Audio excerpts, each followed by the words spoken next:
This is Peter Renaday. I am the ghost host, and I'm skywalking through Neverland.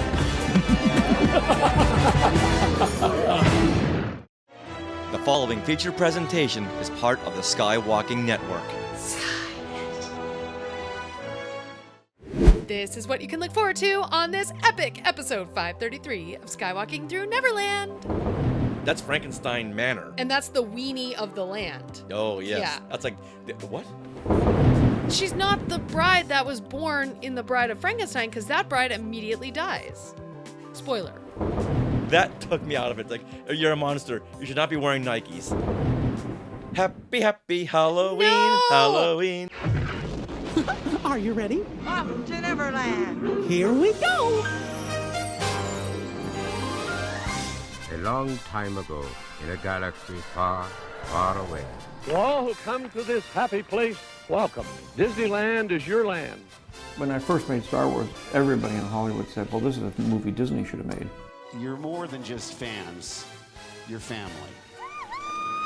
Best day ever! It's about family, and that's what's so powerful about it. Hey. When you use a bird to write with, it's called tweeting. When we visit the world of Disney, we never grow old. It's a Peter Pan, Never land that keeps us young in heart. This is Jedi Master Obi-Wan Kenobi, and you are skywalking through Neverland. I have a good feeling about this. Hey, Skywalkers! We have been looking forward to experiencing Epic Universe's Dark Universe for, I want to say, well over a year now. And finally, we made it! We made it! We can't wait to share our experiences with you. And as a bonus, we're going to share our wet and wild time at Halloween Horror Nights, East Coast Edition. Until then, we want to welcome you back to Skywalking Through Neverland. I am Richard Woloski, but now everyone please say hello to my sweetie wife bride, Sarah. And I mean that in a couple of different ways. Oh yes? Well, you're wearing your bride sleeves. Mm-hmm. Sarah did all the bride stuff at Dark Universe. That's right, including Meet the Bride, Yeah. but we'll talk about that later. Yes, and our anniversary is coming up. Our wedding anniversary is coming up in 12 days. That's true, and I was a bride then. Yes, Aww. our 16th wedding anniversary. See, the bride. I love it. Yay. Skywalkers, we are your enthusiastic podcast destination for the many decades of your Star Wars, Disney, Marvel, pop culture, and Universal monster fandom. So imagine a big Wookiee hug from us, and maybe a hug from the Wolfman. Oh, yes. And a little sprinkle of pixie dust for our family of Skywalkers. We are being sponsored by Small World Vacations, which just took us on this trip. Mm-hmm. Yeah, and they are a diamond level Disney vacation planner travel agency and can help you book your trip for Disney parks and Universal parks around the world. And they'll book your trip for free. That means Disney pays them, not you. So get a quote at smallworldvacations.com and tell them Skywalking Through Neverland sent you. And don't miss this. Spirit Jersey now has their own Star Wars and Disney licensed products, and you can buy them outside the parks. So you can head to spiritjersey.com and get free shipping with our code Skywalking Neverland, which is Sky WLK NVD. So no vowels, basically. All right, now we are recording this from Long Beach, California on October the 12th, 2025. Do you know what this means? What? 18 more days. No, 19 more days Ooh. until Halloween. Woo, Halloween. You know what this means also? What? Cue the song. Happy, baby, happy Halloween. Oh, no. Halloween, No, Halloween, no. happy Stop it. Halloween. Stop it. Silver Shamrock. No. Stop it.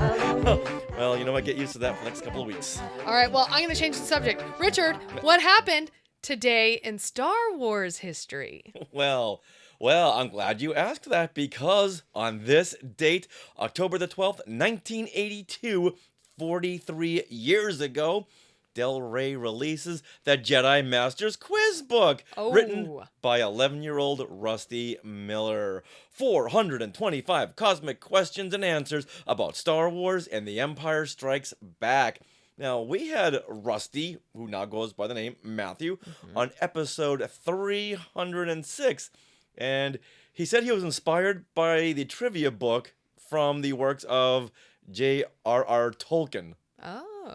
Rusty told us a story when he was on Skywalking about getting help from George Lucas, and Rusty told us we got a letter from Lucasfilm, and they had actually decided not to move forward with it, but apparently, from what I understand, George Lucas himself heard about the whole thing, liked the fact that a kid had done this, and basically gave his blessings and gave it a push. Oh, yeah, when George Lucas says he wants something, he wants something. Yes. Yes. Yeah.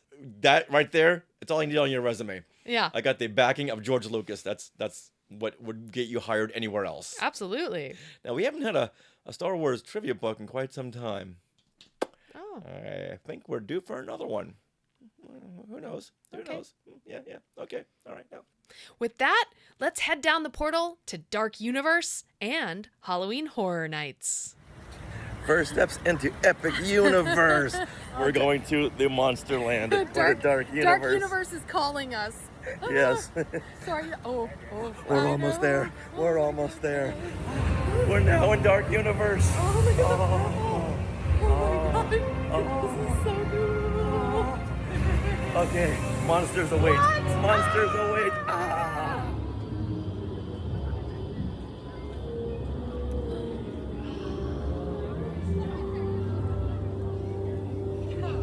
Are you monsters?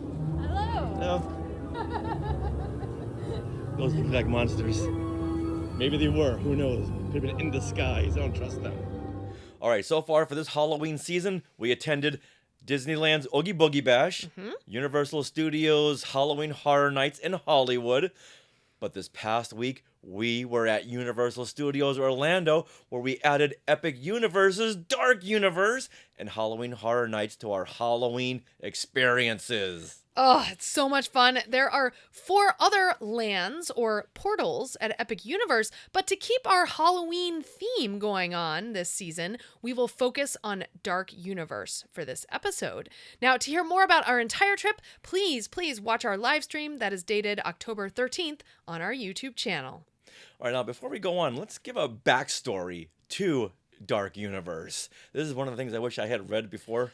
Yeah. we went in there. However, they don't have any kind of backstory listed anywhere, so I had to piece together like 4 or 5 different write-ups from different websites, and even the Universal Orlando's website didn't have something that to place you right in the timeline or to give you the backstory of this. Right. So, and what I think it is we learned this just at one day at Epic, but you go here and there and all of a sudden you'll hear like a snippet of a story from a minstrel or a snippet of a story from that person who was manning the line for Frankenstein and the Bride. So we heard snippets of stories. So I think the story is out there, but it's not in one place, like you said. It's just these little snippets. Until now. Yeah. Did you gather it all? Yes, I did. All yes, right, I did. I want to hear all about this. Out. Now, okay. this land is themed around the classic monsters featured in the Universal films from the 1920s through the 1950s, although their appearances are all updated from their original designs. Right. How do you feel about that? I think it's good. I mean, you almost have to. Yeah, I was going to say you have to, like, you yes. give these original looks to a costume designer who's in charge of creating the look, and they're going to put their spin on it, their 21st century spin. Yeah, and a little bit. You have to always update things, and I get that. You know how I am about keeping the vintage. Right. But I understand where they're going with this, but just leave the Gill Man alone. Yes, I agree that. Okay, but I'm just, so, like, at Universal Studios here, in Hollywood, we can meet the Bride and Frankenstein. And so if they looked exactly the same at Dark Universe, honestly, I think we'd be a little disappointed. So I feel like it's good that they look a little different, and it's like you're meeting different characters. Well, you are really meeting different Right. characters, but you know what? I can go either way. But like you said, we have Frankenstein and the Bride here in Hollywood, so it's good that we can meet other characters. Yes. The updated characters. Now, the land is set in Darkmoor Village, and this is based on the unnamed village from the Frankenstein films. They never named where that village is where it is, what it is, the village in the Frankenstein films. Okay. All right, so the place and time is up in the air. However, we were told that the Bride there at Darkmoor Village is 150 years old. Yeah. Okay. Now, since the Bride of Frankenstein film takes place after the events of the Frankenstein film, which is 1931, that would place this time in the year 2081. But she's not the bride that was born in the Bride of Frankenstein, because that bride immediately dies. Spoiler. Right. Now, we know that the Frankenstein that we met, that's a different iteration than the Frankenstein from the films, but we were never told that this bride was not the same one from the film, even though in these Universal horror movies, everyone dies and comes back for the sequel. That's true. But now the girl who manned the line to meet the Bride in Frankenstein, I want to say her name was Nellie. She said that the bride was 150 years old. And even, we're going to put out a video where we talk to the Bride in Frankenstein, and we mentioned to the bride that she's 150 years old. Mm-hmm. Okay, no, but now, listen to this. So one of the main characters of this land of Darkmoor is Victoria Frankenstein, who is the great-granddaughter of Henry Frankenstein, which is the mad scientist in the Frankenstein and Bride of Frankenstein films, which would put that around our time. But then this Bride of Frankenstein then was already born way back in the, 1800s at some point. But now how was she born? Okay, let me throw another wrench in here. Now, the Frankenstein and Bride of Frankenstein, they never had a time stamp to those films. Okay. So those could have been in 1931 and 1935, the year those films came out. Okay. Or they could have been earlier. Yeah. Yeah, that's okay. That's very true. So I was basing this on the fact that Frankenstein came out in 1931, so I was doing the math from there. Okay. I think I'm now more confused than I was to begin with. So was our commenters. Confusing, yes. Just when I thought I had all this nailed down, look what happens. That's okay. So the character of Victoria Frankenstein that we see in the Monsters Unchained attraction, yeah, you're right. She is the great-granddaughter of Henry Frankenstein, the mad scientist from the films. Mm-hmm. And she, once again, is original to the Dark Universe. And I'm loving that. I'm loving the fact that they're creating new characters. Right. Almost like what they did with Galaxy's Edge with Vi Marati. Oh, yeah, totally. That's like exactly the same. Yeah, so I'm hoping that more new characters appear as time goes on. Now, what's really cool about Victoria Frankenstein is that she still lives in Darkmoor Castle, which is the family home of the Frankensteins. Yeah, that's Frankenstein Manor. And that's the weenie of the land. Oh, yes. Yeah. That's like, what? The weenie. It's a Disney term. Oh. Like you walk in, the castle is your weenie. It's just the term they use. Is it me, or is this the first time point. anyone's hearing this term? It's the focal point. It's not the first time. The Disney holics use that word all the time. Yeah. Okay. I'm just saying. It's weird, but it's your focal point to the land. Okay. All right, so now we're off. Let's get to the beginning of our day at Epic Universe. So we had a plan. Okay, so first of all, let's preface this by saying that we stayed at the Grand Helios Hotel, which, if you look on a map, this hotel is butted up against the back of the Epic Universe park. So, and at the back of the park is Dark Universe, and the portal for Harry Potter. Yeah, we're sandwiched in between those magnificent lands. Yeah. And out of our window we could see both lands. Oh my gosh, it was so cool. And so like we got there early in the morning because we get an hour early entry, and we were led down a path where we were basically, they could let us go into Dark Universe. We had already swiped our tickets, so all we had to do is they just opened the rope and we just went. Boom. Yeah. And so we had a plan. Mm-hmm. We had a plan that we were going to get in line for the Ministry of Magic ride, which has consistently seen lines of like up to 4 hours long. So we're like, okay, as soon as the gates open, we should head there. And you know what happens when you have plans? They change. They change immediately. So we like started 3 steps that way, and then we're like, but Dark Universe is calling us to the right. Yeah, and we just went. Literally 3 steps, Yep. and we just felt this tractor beam pulling us toward Dark Universe. And you know what? We weren't going to argue with that. And the first, as we're walking, my goodness, as we're walking through this portal, it reminded me of walking into Galaxy's Edge for the first time. Yes. This franchise, this story that we know so well, and now we're about to enter this brand new immersive experience. And we were among the first like 5 people to walk through the portal that morning. It was a little gusty and windy. Mm-hmm. The clouds were... It was a good cloud cover. Yeah. Oh my gosh. Yeah. And it was so cool. And our plan then was to head to Monsters Unchained, which is at that Victoria Frankenstein castle. Or, as you call it, the Weenie Castle. Yes, that one.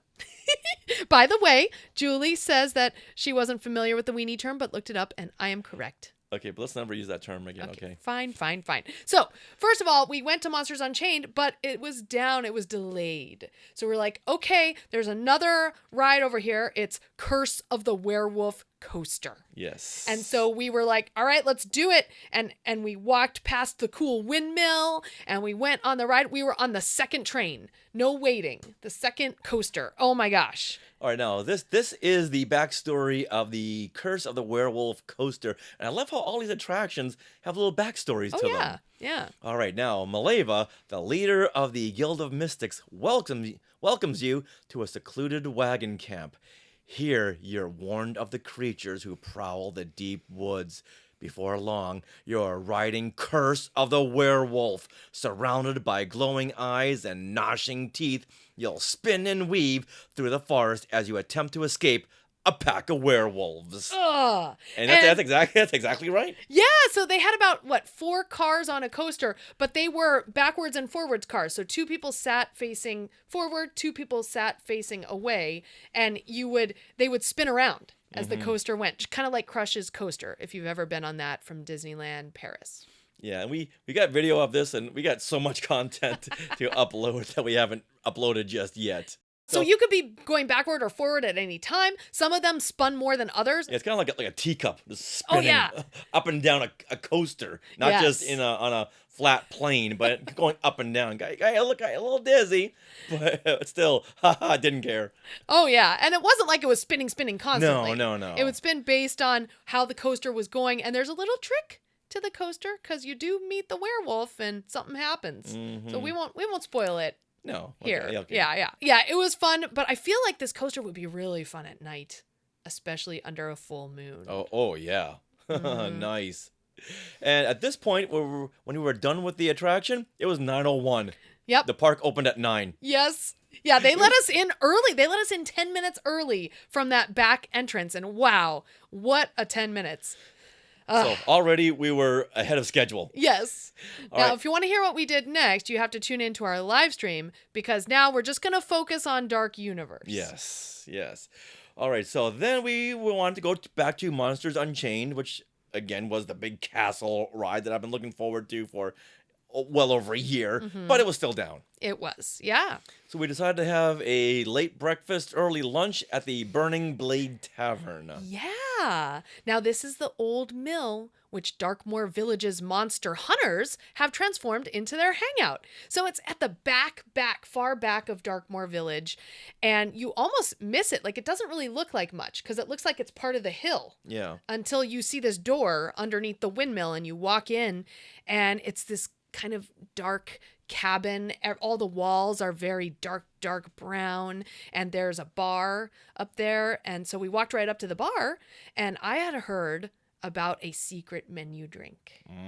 So it's called the Crossbow, and this is a mix of Strongbow Gold apple cider and Darkthorn mead.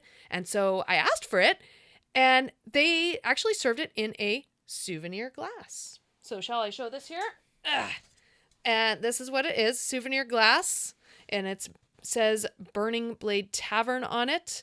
And what this does, if you buy it, it is plastic. Which is good. It is good. Yeah, I don't think they could serve glass in a theme park. So it's plastic. And what this gets you is anytime you want a refill on a beer, it's $5 off at that particular Darkmoor, the Burning Blade Tavern. Which brings the price down to $40. Exactly. And then it's $1 off for draft beer anywhere else in the theme park. So. I love the fact that this tavern is a hangout for the monster hunters. It's almost like a cop bar. Yeah, you're right. Yeah, and I really hope that these monster hunters brought their own chairs and tables. Oh, yeah. Because there's only like four tables. Inside tables, yeah. And they had a very small seating area outside, too. Which only had like 2 tables. On the side. It was very odd. I hope you guys don't plan on sitting down.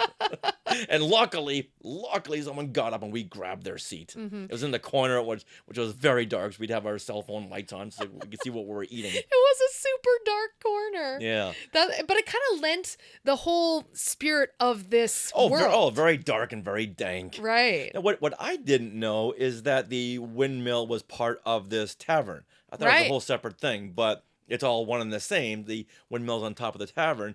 Now, one thing I wish we had known beforehand, when the bells ring in the village, it signals that the flames on the Burning Blade Tavern will be activated. Ah. I didn't know there was a schedule for that or any kind of alert. I wish we had known that. Right. Yeah. More on that later on. Okay. Looks very cool. And Jeff is scared. Jeff Caffrey's scared. Okay.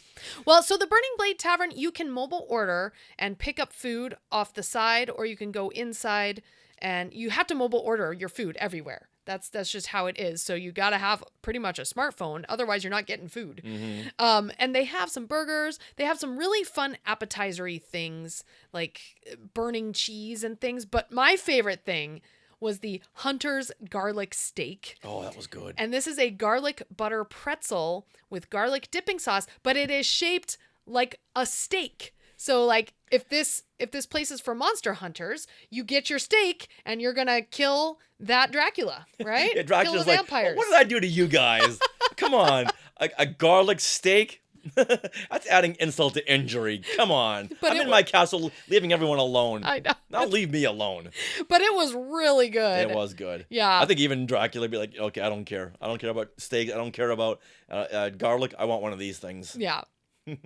Now, as we were finishing up, I'm looking at the app, I'm looking at the wait times, and all of a sudden, I saw that Monsters Unchained was open and it had a 10-minute wait. And we were like, oh my God, let's go. So we like ran over there. Of course, by that point, word had gotten out and the line was almost all the way back to the entrance to the actual portal, right? Island of Burke. Yeah, exactly. And so like we finally got inside the gate and we ended up waiting almost 40 minutes, but whatever. We wanted to watch it. Yeah.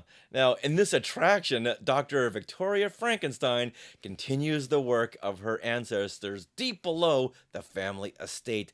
A demonstration of her experiments to control monsters goes awry when Dracula leads a revolt of enraged monsters, including the Wolfman, the Mummy, the creature from the Black Lagoon, and more. And his 3 brides. Yeah, right? Yeah. I loved this. I loved this so much. It's a very similar experience to Harry Potter's Forbidden Journey.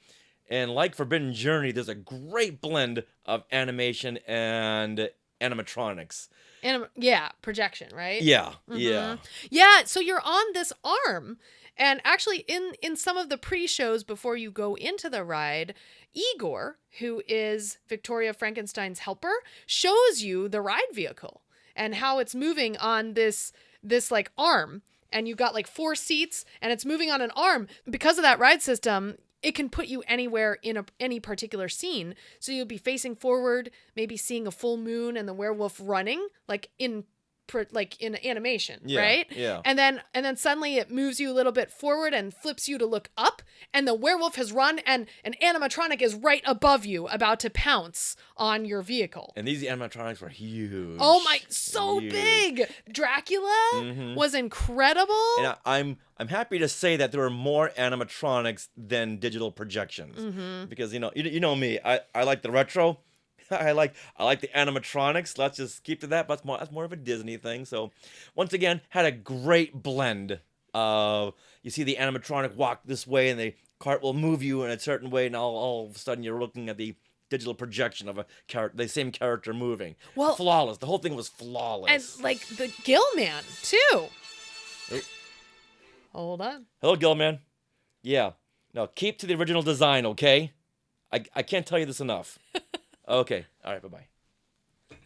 What are you saying? At one point where the ride is like looking you up, and then all of a sudden it takes you over to like some plants, and then it's kind of gradually bringing you down, and then it like points you kind of almost face down, and there's the Gill Man coming out of the water. You're like, what is this? I think they kept to his original design. Maybe like 85% of his original design. I would have liked to have seen him more of the 1950s look. Okay. Rather than this whole thing with fangs. Wait, what look, sweetie? The 1950s look. Do you Kind mean of like this. Yes. Oh. Yes. Now, here's the thing. For some reason, I thought this was just a Frankenstein ride, since it's called Monsters Unchained, the Frankenstein Experiment. Oh. I thought it was just a Frankenstein ride, and I was so surprised to see all the monsters in this ride.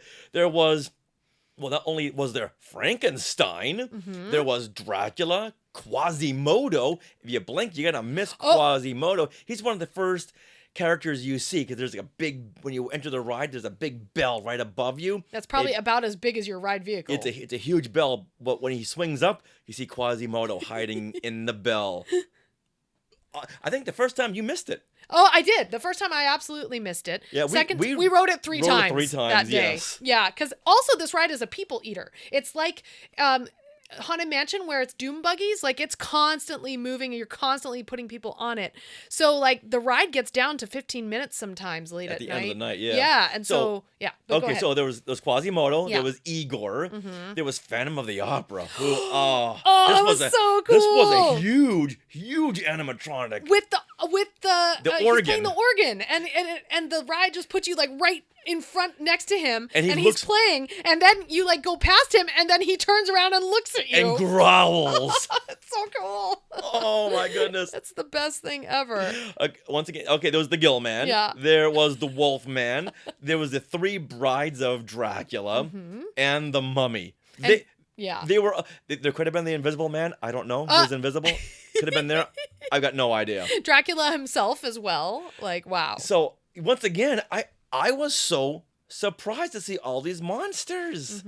The whole thing is about Victoria Frankenstein and her experiments, and they don't really tell you what that experiment is. They just gotta kind of run with it, and it's her wanting to control all of the monsters, but they never tell you what the actual experiment is. But I think that's more superfluous. It's in the pre-show, but you're so looking like all of a sudden Victoria Frankenstein is talking to you, the animatronic, and all of a sudden she reveals Frankenstein, and you're just like so mesmerized by his animatronic that you're not really listening to what she's saying. As far as I can tell, it's this experiment.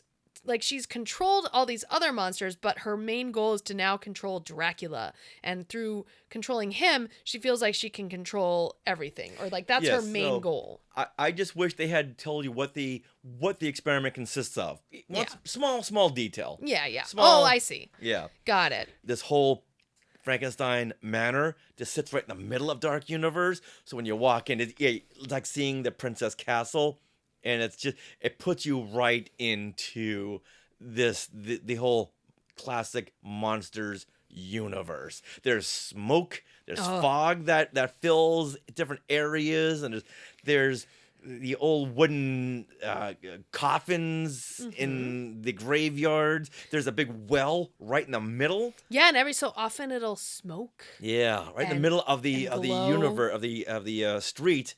There's a big well with that's welded shut, and they tell you that that's not from keeping things from going in. It's from keeping things from going out. Yes. Apparently underneath there's like a whole web of tunnels that these monsters travel in, and they got to make sure that this is not a portal for them to go back and forth.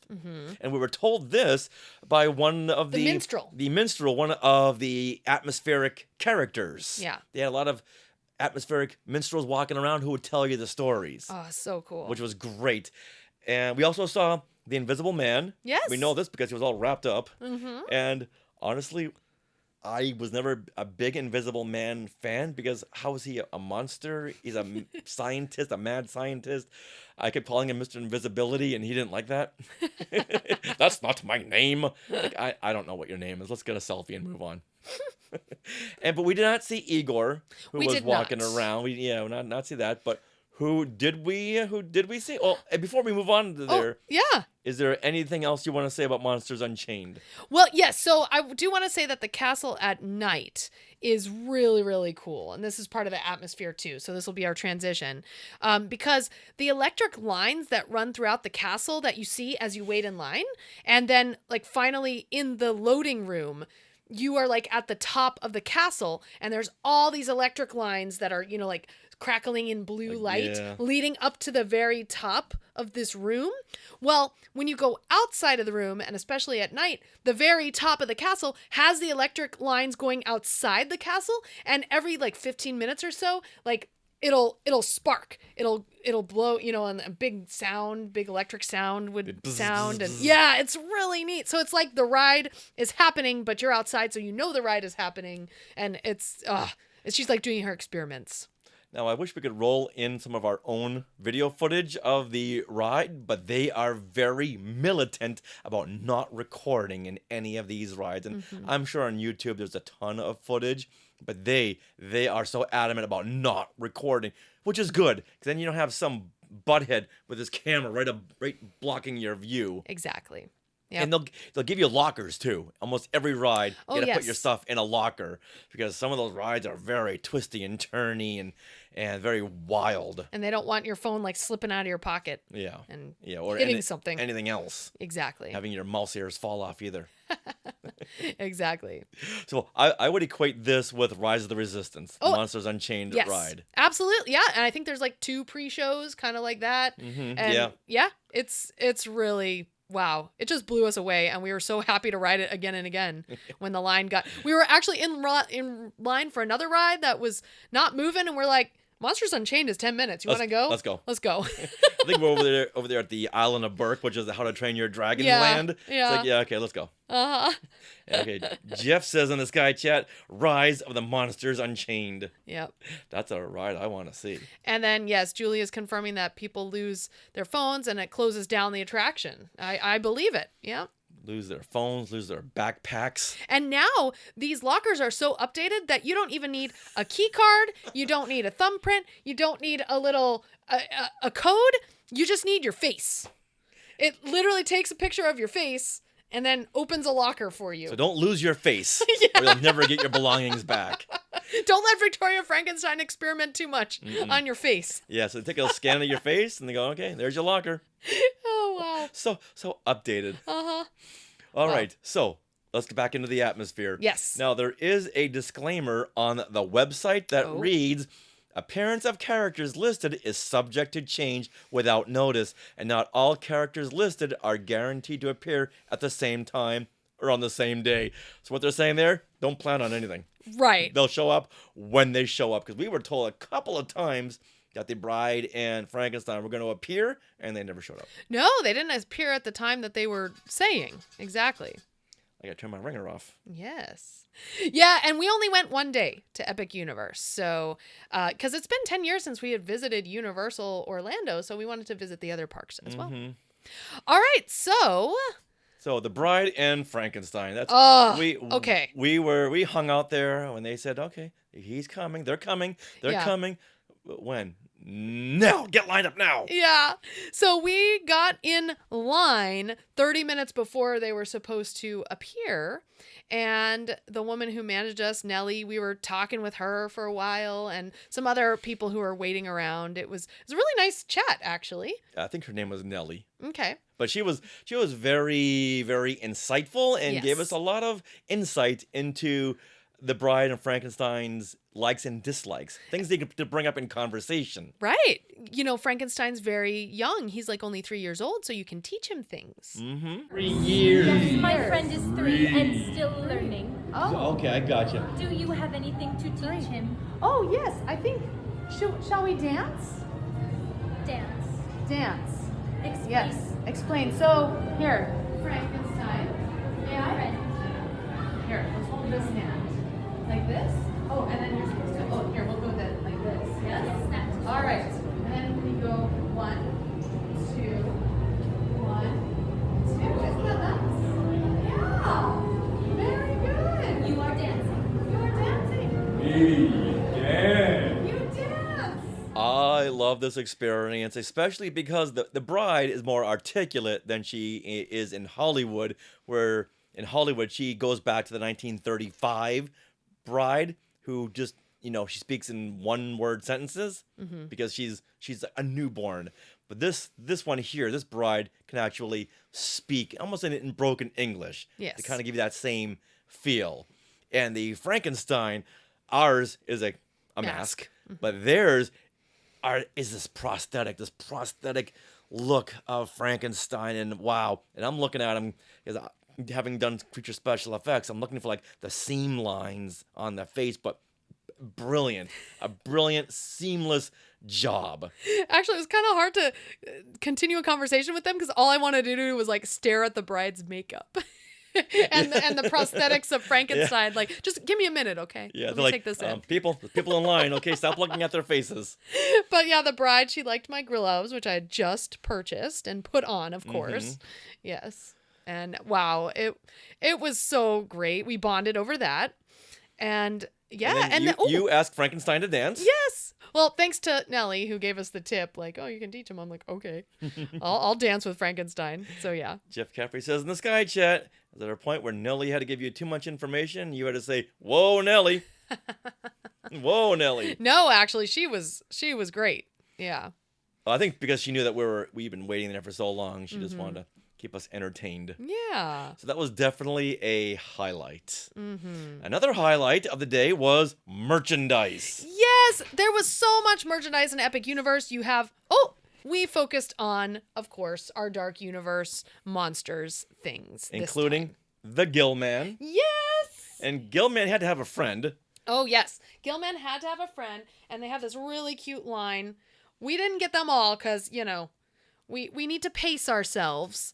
But look, they had a little wolf man, and he has a little wolf that he's holding. He's a little pet. Oh, I guess it's a puppy. It's a little pet puppy. It's a little loth cat. Oh my gosh, it's so cute. And like they had a line of these too, like these the baby monsters. Plush baby monsters with their little pet. Kind of like Muppet babies, but monster babies. It's so cute. So he was adorable. Had to get him. They did have a Gillman version, but I like this version better. Yeah, we almost got the Gillman, and he was holding a little fish, right? Yeah, it was like a little pink fish. But this, you really were drawn to that version. So we got two different kinds of plush, of course. Now this, hold on. Oh, back yes, here. please. As Julie points out in the Wolfie. Sky Chat, Wolfie, Yes! like Eddie Munster's toy. He is now Wolfie. This is Wolfie. Because Okay. also that's named after Wolfgang Amadeus Mozart, so I like it. Wolfie and Lothcat. Yes. Aww. All right, what else do we have over there? Okay, so, do you want to hold these? Okay, so also we have, as you saw, the Burning Blade. This became a souvenir as well. Here, let me put this in front of your face. You can kind of see it says Burning Blade Tavern on it. All right. And then this, right when you get out of Monsters Unchained ride, of course, you are put out into the gift shop, and right staring me in the face was a whole bride, like, pagoda of things, and this was right on it. It is a wine glass, and it has the bride on the side, the side angle, so you really see her hair, and it's a stemless wine glass, and I love it. It's kind of big, though, honestly, for my hand. It's like a bigger It's like, oh, I wish it was a tiny bit smaller. But it's good, and it's great for drinking wine, because I did that the other night. Very nice. Also, what else we got?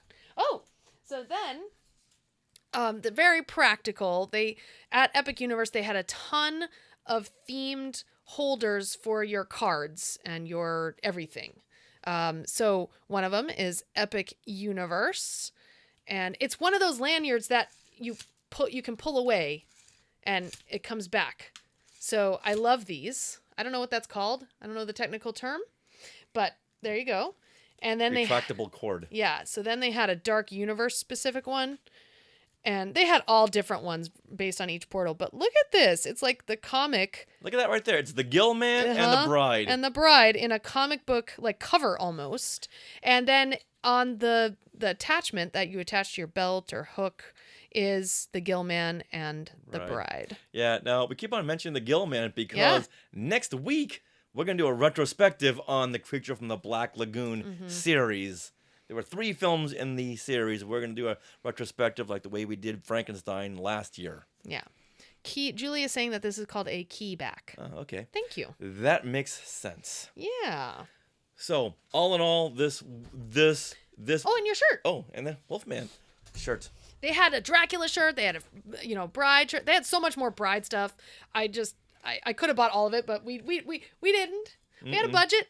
So, Dark Universe is only second to Galaxy's Edge. Yeah, I would say so. But that says a lot. It says a lot. And I really wish we could just wander in there right now like we do for Galaxy's Edge. We'll be back. Yes. Hopefully by then they'll have some additions, like some new characters. Oh, yeah.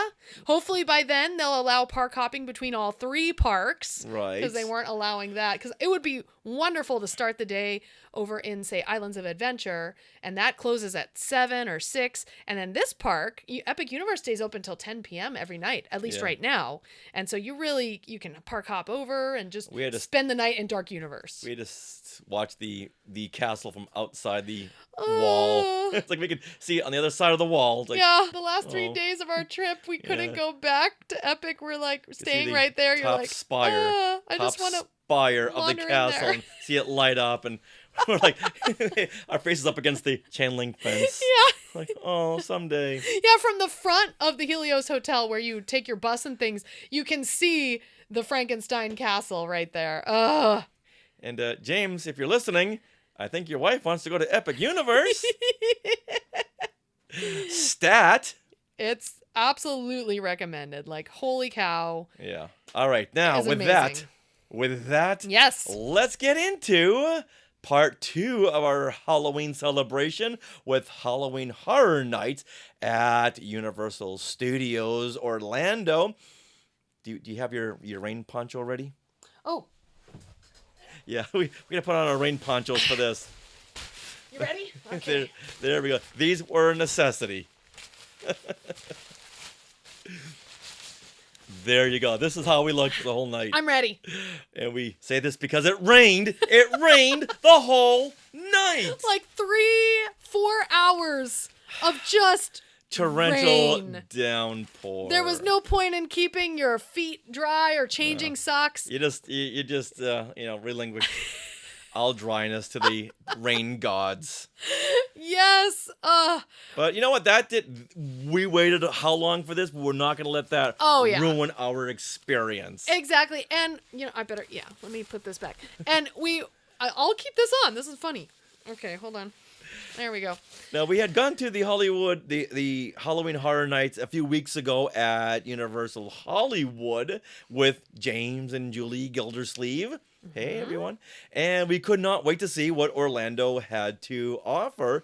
And we went with our good friend and Floridian Skywalker, Tati Perez. Yes. Big shout out to Tati, who she tried so hard to get through the whole night in the rain and standing around, but at some point she just said, all right, I'm done. Yeah. She sacrificed herself to the rain gods. She can be back easily enough. Yeah, she lives right there. Exactly. Yeah. So, but this was our only night. We had sprung for the express pass. Yes, we did, which is a must. Mm-hmm. Because this was so big that we didn't want to wait in line. And the lines The lines were up to 3 hours.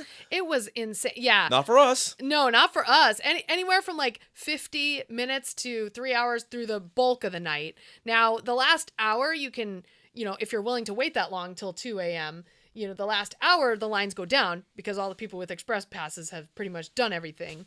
However, we were so tired at that point. It's like, I don't know how other people could handle it. Well, I think we left at 1:45 Yeah. a.m. That was good, but once again, I cannot praise these express lane passes because our waits were anywhere from 10 to 20 minutes. Mm-hmm. Yeah, that's it.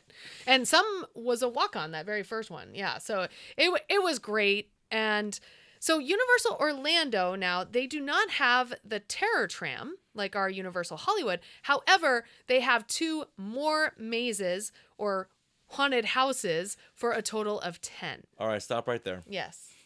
Now, we call them mazes over here. Yes, we do. Over there, they call them haunted houses. Even on the app, they call them haunted houses. Okay. So it was funny. We were talking to someone. We were like, "Oh, did you go to that maze?" And they were like, "What? What maze? What are you talking about?" I'm a stickler when it comes to details because these were not haunted houses. The houses were not haunted. They were mazes. Haunted, you're thinking haunted by ghosts. They were not ghosts. They were jump scare monsters. But I can see how people would call them haunted houses. But they weren't houses. They were not. They were mazes. There was one house. We'll get to it in just a few minutes. But okay. Other than that, they were not houses. A haunted house is a haunted house. It's right there in the title. Right, it's a house that is haunted. So you don't expect to hold on. You don't expect to walk through a haunted house?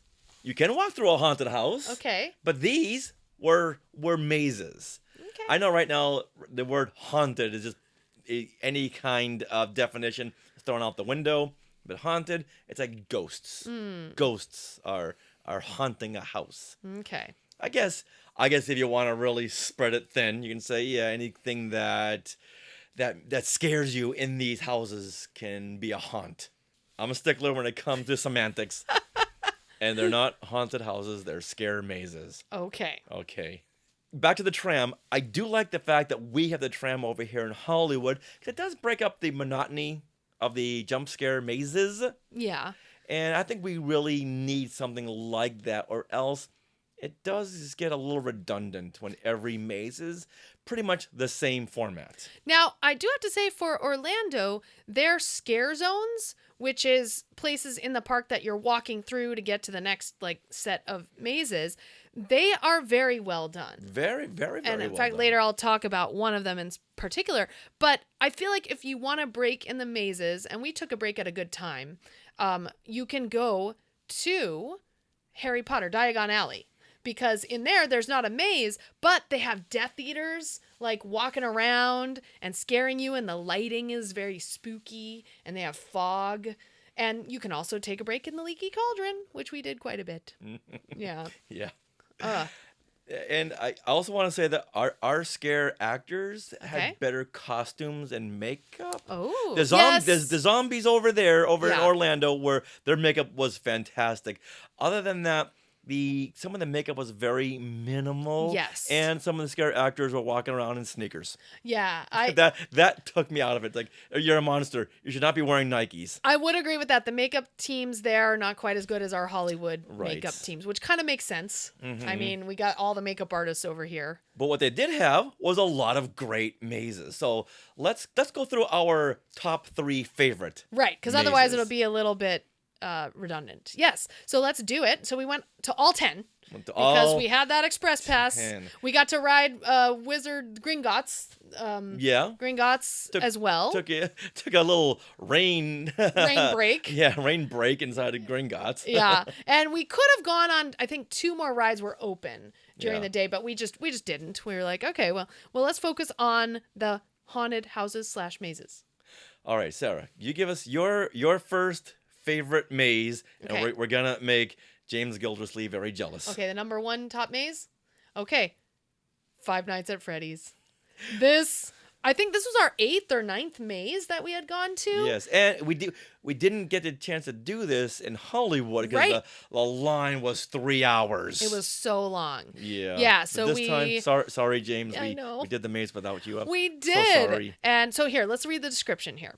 You wouldn't last one night at Freddy's, let alone 5. You're about to be hunted by deadly animatronics, Freddy, Bonnie, Chica, and Foxy, as you flee through creepy abandoned hallways. All right, so yes, I have never seen these films, but what's not to like about big animatronic anthropomorphic animals coming to life and wreaking havoc in an 80s style Chuck E. Cheese? Like, it was so great. And these animatronics are like life size. They're bigger big. than us. Uh-huh. Yeah. So I feel like it was so well done. Not a lot of gore, which I appreciated, because some of these mazes can just get too gory. Yeah. And there was some great jump scares as well. But I really love when they put that effort into these big animatronics. And in this maze, there was probably like, 7? Yeah. And usually you just have like one at the very end if they're going to put some money into an animatronic. So, so great. Richard, right. what did you think Hold about on. it? Jeff Caffrey says Oh. in the Sky Chat, Chuck E. Cheese in horror form. Yes. That's exactly what it is. Yeah. Now, I would say that's my favorite maze of the night as well. I give that 10 of 10. 10 of 10. 10 of 10 jump Ghosts? scares. Okay. That works. Yeah, this I think made my favorite because there was no gore. I just don't like those gory mazes where you see entrails coming out of someone's body. Why go there? You can't go wrong with a big giant animatronics. Now I want to see this movie. Me too. Before then, I had no interest in seeing this, but now it made me want to go and see this movie. Yeah. And I didn't know anything about the story. Knew nothing about it. And the way the maze was laid out, the story made sense. Now, that's the one thing I got to say for all these mazes.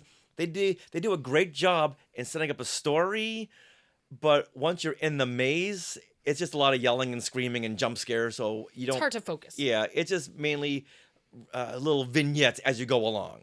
But this one here, I would say the story was laid out very well, and you could really follow what the story was. They put a lot of effort into this, and when we go to Midsummer Scream, they always come out and preview the big, giant monster mazes of Halloween. They go through these big stories. But when you get in there, it's like, I didn't see any of that. No. I'm sorry. Yeah. All right, hold on. I'm going to take this off because it's making noise when I push my Okay. hair, and I need a little... All right, Sarah, what is your second favorite maze? Okay, I'm going to go with Gulkin, Monsters of the North. Now, this is a maze that was not here in Hollywood. And here is the description. In a remote northern village, a wicked being rises from the dead, bringing a horde of monsters and demons from the fjords to wreak havoc on the townspeople. Try to escape the belly of the beast. So yeah, I love this. This maze used Scandinavian lore to come up with these monsters, and it's set in Scandinavia. So the minute you walk in, there's lush foliage, but there's a stark contrast to the snow, and there's a pine smell throughout. And then you see these creatures or people with like wearing antlers. And I would have liked to see this one a second time, but I feel like we were just too beat by the end of the night to walk all the way back because this maze was set behind the studios. And so you had to walk about 5 minutes to get to the area. And when you've walked 30,000 steps in one day, you're done. Yeah. Yeah. Sorry, Gulkins. But yeah, I like this. If they do bring this back next year, they should just reframe this as Yellow Jackets, the maze. Yes. If you've seen Yellow Jackets, the series, it's a lot like that. This little tribe living in the woods, everyone's wearing these antler headdresses. And once again, the pine smell really puts it over the edge. In a good way, because when I walk into a lot of these mazes, I instinctively just hold my nose. Because for some reason, they all really stink. But this one here smells really good. And you know that in another month, all these trees you see are going to be decorated for Christmas. Yeah. Indeed. Yeah, good, really great set design for this one. Yeah. Did this make your list, Richard? No, because I didn't want to repeat the same ones that you had. Okay. So I'm going to go with dolls. Let's Play Dead. This is your number 2 choice. That's my number 2. Okay. This I give a 9 out of 10. Now, in this one, you're about to become doll-sized and witness the unnatural creations of a twisted little girl. You'll be hunted by burnt fashion dolls, toys she's melded together, and undead horrors in her dollhouse. Ooh. With this one here, you're shrunk down to a doll size, and now you're walking around in this doll house, and the toys come alive. Creepy dolls have always given me the creeps. Yeah. What I really love were the projections in the window of the dollhouse, where you see this giant eye of a little girl looking into the dollhouse. I thought that was great. I think I missed that. A couple of times. Bummer. You would see this little girl looking in, and that was very freaky. It was very, very freaky to see this big giant eyeball looking in. Yeah. Now, this one here had a bubblegum smell to it. Is that what that was? Okay. Yeah. Okay. A lot of them have like a dank smell. Yeah. But this one here had a bubblegum smell. I could smell. You know what? This was among my top mazes. However, I feel like it was more funny than scary. And in this maze in particular, you really could tell that the makeup artists weren't as on point, or the costuming wasn't as great as it is in Hollywood, simply because I just remember the costumes looking very kind of chintzy. And we've seen doll mazes before. Yeah. Where they are like made up in these beautiful doll, and they have the contacts that make them look like doll eyes, which is super creepy. Yeah, I think that was the whole point of it, to make it look kind of cheesy and campy, like this girl had gotten these clothing and restructured her dolls and redesigned them. So it's like taking the point of view of a little girl in these dresses. Okay, and she's making them all weird Barbies. Yeah. Okay. I think that was the point of that. And then they had burning plastic faces by the Ooh, end. yeah, You know, like, it was gross. Oof, yeah. Yeah. Yeah, nothing scared me more as a kid than to see my sister's dolls. She didn't have a lot of dolls. She wasn't a big doll person, but the few dolls she had freaked me out. Don't tell her I told you that. Okay, I won't. All right, your number 3. Okay, my number 3 would be Grave of Flesh. And I thought about this long and hard because I thought it would be the dolls, but it is the Grave of Flesh because I particularly had a good experience. So, here is the description. Welcome to your funeral, where things are about to go from bad to worse. You'll enter a grave and then the underworld, where flesh eaters who feed on the dead will hunt you for all eternity. Now, I liked this one because I got all the scares. Like, you always get all the scares. But this one in particular, like every room, they'd pop out at me. And it was really fun. And this one, I was following the story and I thought it was very well done. Because you start out in this creepy crypt, like you're walking through a crypt and then down into the underworld. And there's corpses, but then the corpses form into a chrysalis that then morph into these flesh-eating monsters. And so the creatures would eventually get scarier and scarier and turn more and more into like anthropomorphic monsters rather than people. And it was kind of like the dark version of a caterpillar turning into a butterfly. And I feel like the effects were very neat. Like there was this whole chrysalis room that had like kind of the blue light, like it was a pulsing thing ready to be born. And almost like a mix of Alien, right? The alien little eggs that are gonna, hatch. Exactly. So I thought that was neat. And the fact that they all popped out at me, I caught every scare there and I had a great time. I think of all the mazes, other than Five Nights at Freddy, this one had a story that you could follow. Yeah. Whereas the other ones are just, wah, wah, wah. Right. Yeah. All right. So what's that was a good one. Yeah. Okay, great. So what's your number 3? I'm going to go with El Artista, a Spanish haunting. This one here, I give a 9 out of 10. Okay. And this one you could really call a haunted house. Oh, yes. Yes, you could. Because you walked into this big house. They had constructed this big manor, which was the set pieces here were so well done. Now, in this maze, it is 19th century Spain. A tortured artist moves to an isolated country manor to seek inspiration. Instead, the art comes alive and possesses him. You're about to be part of the permanent exhibition. I love these descriptions. They're so great. Yeah. All right, so what did you really... This was our last maze of the night. Yeah. The story is about the painter who goes mad and scary stuff happens. And the sets, once again, were I think this one had the best exterior. Yeah. Because all the other ones, you walked into a tent. A big white tent. This one here had a great house replication. And I would have given this a 10 out of 10 if, like, the paintings came alive. Oh, like in Harry Potter? Like in Harry Potter, Yeah. right. Instead, it was just, more jump scares. But the whole execution was very good. Yes. But while I'm going through, it's like, oh, one of these paintings, when are they going to come alive? Oh. I'd walk by, I'm like, okay, I know something's going to jump out at me. I know something's going to jump, but it never did. And I would have loved to have seen that. Yeah, but once again, the set design on The that set one design was was a 10 out of 10. And the story, a 10 out of 10. Just the execution just gets one jump scare from a 10 to a 9 because the paintings didn't come alive. It's like Universal, you have the technology right there. Go over to Wizarding World. See what they did about their paintings. Yeah, exactly. And do the same thing. Yeah. Yeah, that was a fun maze, except it was the 10th one. So at that point, I was a little bit of sensory overload. Yeah. And I don't remember much about that one. And I wish I did. So yeah. Yeah. And I think a lot of it just kind of blends in because it's all the same jump scare, maze, house, jump scare. Yeah. Which is why I like the terror tram, because it breaks all that up. I can see that. All right, gotta save some time for a special mention for the worst maze. And this goes to Terrifier. I would absolutely concur. Yes. All right, why was it your worst maze? I would give this a 0 out of 10. Not sure what the appeal of this whole character is. I just don't get it.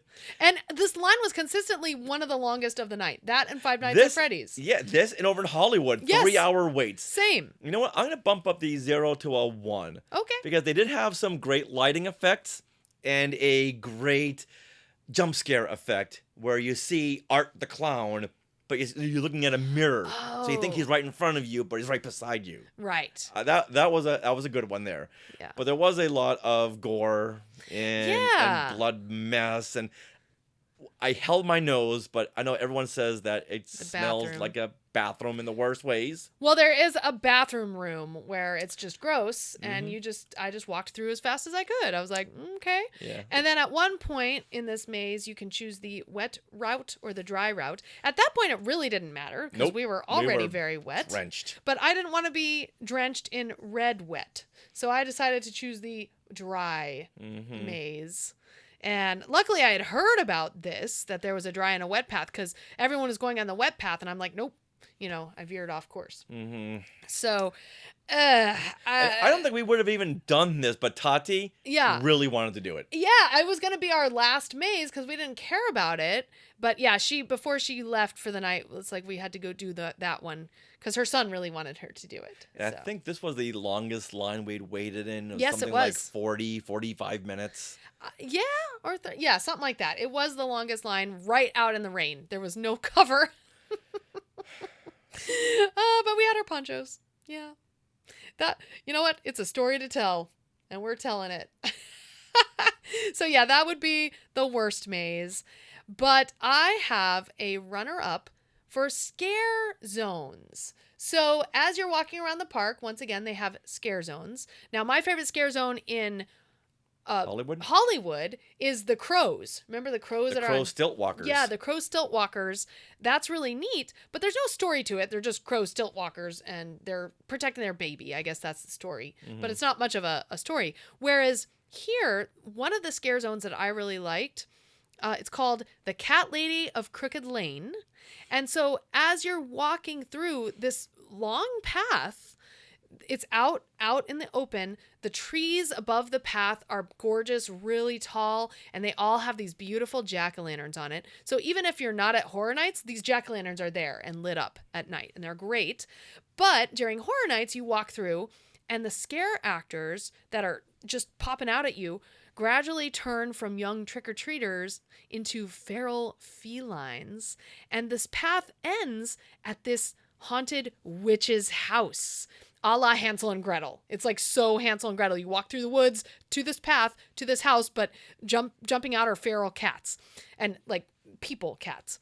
And the path ends here, and she is brewing potions in a giant kettle that's outside her house. And there's a little 5-minute scene that she does where the feral cats are wandering around and scaring you as you're watching her. All of a sudden you'll look and, oh, there's this person cat right beside you, like creeping you out. So cat people. Exactly. And it's great. And there's no waiting in line.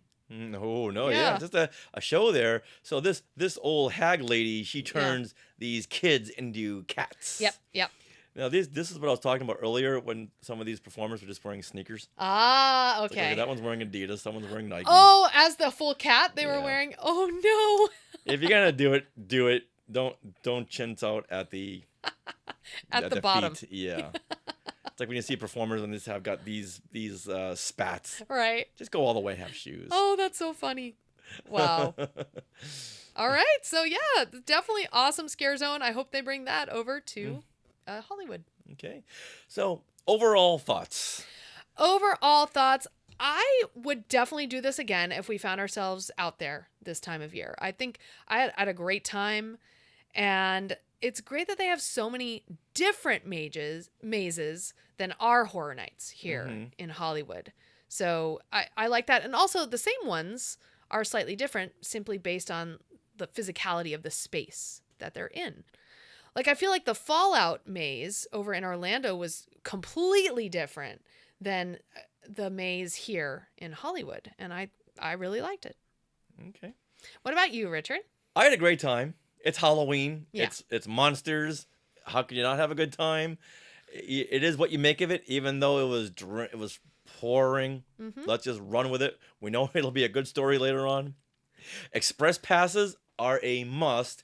Now, over in Hollywood, we didn't get the passes, and there was a lot of adrenaline with the mazes, and then waiting in line, and then adrenaline with the mazes. So your energy kind of ebbed and flowed. But going with a big group of people really helps that ebb and flow because you're having fun with each other. Yeah, if you can afford it, express passes are a great way to experience these events. Unfortunately, they are quite pricey. They are. And I'd like to see a restructuring of these mazes because, once again, they set up this big storyline, but you're so busy dodging the jump scare actors that you don't really follow the story in the mazes. I'd like to see maybe some more scenarios or some narration as you're going along to set things, and maybe less jump scares. That might be an unpopular opinion because people love the jump scares, but after the fourth maze, like, someone's jumping out at you, it's like, okay, I've been there, done that. So I just want something new. Okay, I feel like Not Scary Farm does this a little better because sometimes the mazes, they'll let you in a room, like a certain amount of people, and they'll do like this whole little storyline to set up the maze and then come through. That may be maybe 2 out of the 8 mazes that they have, but they do that occasionally. Yeah, I do. Now that you mentioned that, I do remember that. And they have much better facades. Yeah. Oh, yeah. Yeah. Well, they have good facades in Hollywood, too. The facades here really sucked. There wasn't much of a facade for the opening of the mazes. No. But, the facades were a big white tent. Yeah, exactly. Like shelter tents. Yeah.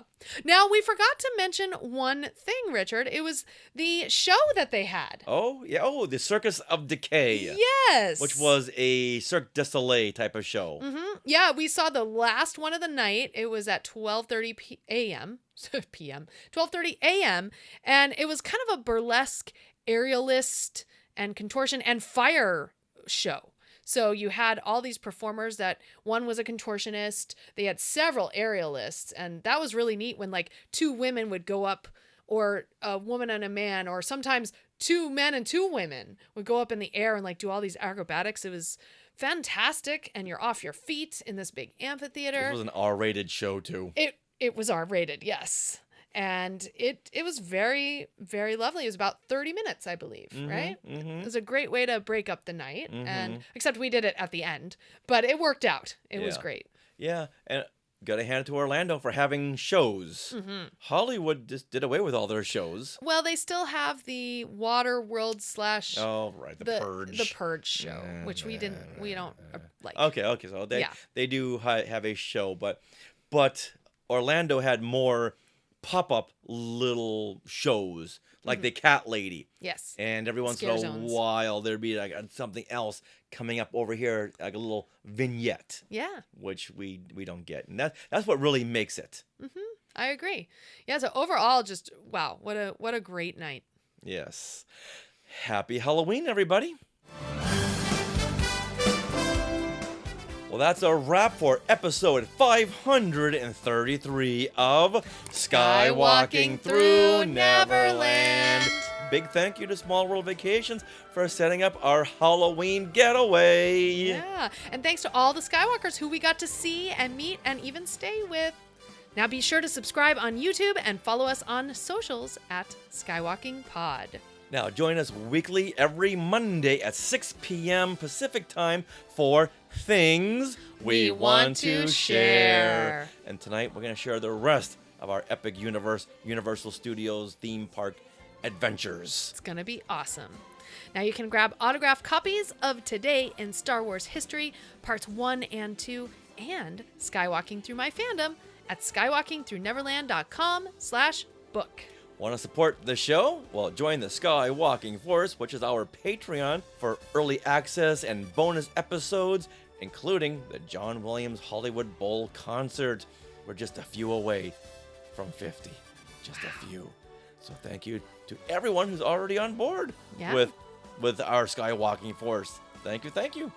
Now, big, huge thanks to our sponsor, Small World Vacations. Their Disney and Universal trip planning service is free of charge, so make sure to visit smallworldvacations.com and tell them Skywalking Through Neverland sent you. Now, Spirit Jersey is also another sponsor, and they have their own Star Wars and Disney licensed clothing that you can buy outside the theme parks. They just released their Villains collection today. I got that notification in our inbox, so you can head to spiritjersey.com and get free shipping with code SKYWalkNeverland, which is Sky, WLKNVD. And this code is in our show notes. Now, we are part of the Skywalking Network. Skynet. Home to more great shows like Talking Apes, which we just released the Talking Apes Halloween special today. And there's a special, Richard has been working on this all the plane flights. All the plane flights. And then a couple of times when we had to take a break from the parks, back to the hotel, and I'd be out by the pool working on this episode. Yes, you did. Join us as we go trick-or-treating in Ape City. Woohoo! Yeah, other shows on our network include Star Wars Ologies and many, many more. Now, stick around for bloopers and other fun bits that didn't make it into the show. And always remember to jump scare! Oh! And never land on Alderaan. But you can land at Dark Universe.